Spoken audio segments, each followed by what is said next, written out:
காலைதோறும் புதியவை. நன்மையால் தொடருகிறார்.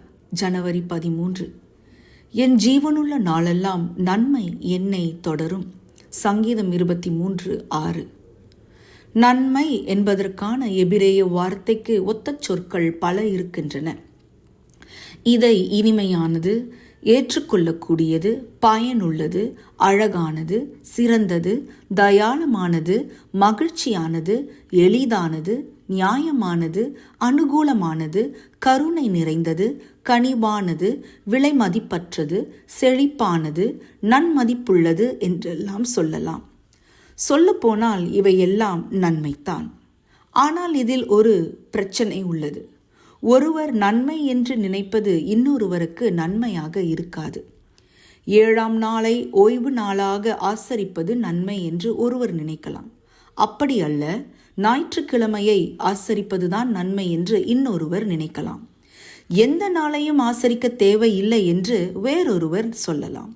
இதில் எது சரியானது, எது நன்மை என்று தீர்மானிக்கத்தக்கவர் ஒருவர் மாத்திரமே. அவர் தேவன். அவர் எதை நன்மை என்று சொல்லுகிறாரோ அதுதான் நன்மை. மேலும் நாளைய தினம் என்ன நடக்கப் போகிறது என்பது நமக்கு தெரியாது. அது தெரியாமல் ஏதாவது ஒன்றை நன்மை என்று நாம் நினைத்து அவரிடம் அதை கேட்கிறோம்.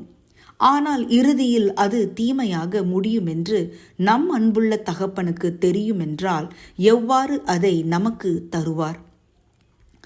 வழிப்போக்கர் ஒருவர் ஒரு நாள் மாலையில் ஒரு கிராமத்தை சென்றடைந்தார். அங்கே தங்குவதற்கு இடம் கேட்டார். யாரும் தருவதாக இல்லை. அதனால் அருகிலிருந்த குன்றின் மேல் ஏறி அங்கே இருந்த ஒரு குகைக்குள் இருந்து கொண்டார்.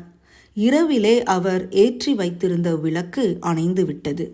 திரும்ப கொளுத்துவதற்கு வாய்ப்பு இல்லை. அவருக்கு வேதனையாக இருந்தது. அப்படியே இருளில் தூங்கிவிட்டார்.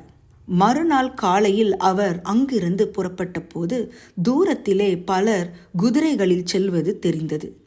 கீழே இறங்கி கிராமத்தை பார்த்தபோது கிராமத்தார் எல்லோரும் கொல்லப்பட்டிருந்தனர். கிராமம் கொள்ளையடிக்கப்பட்டிருந்தது. எப்படிப்பட்ட ஆபத்திலிருந்து நான் தப்பியிருக்கிறேன் என்று அவர் நினைத்து கொண்டார்.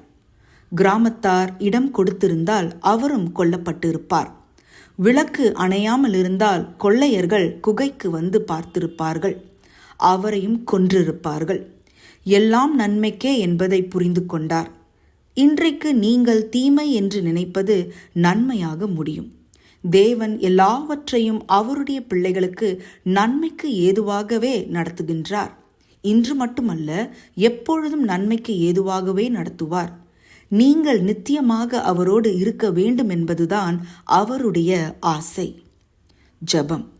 யெகோவா தேவனே, சித்தப்படி எங்களுக்கு நன்மை கிடைக்கும் பாதையில் எப்பொழுதும் எங்களை நடத்தி அருளும்.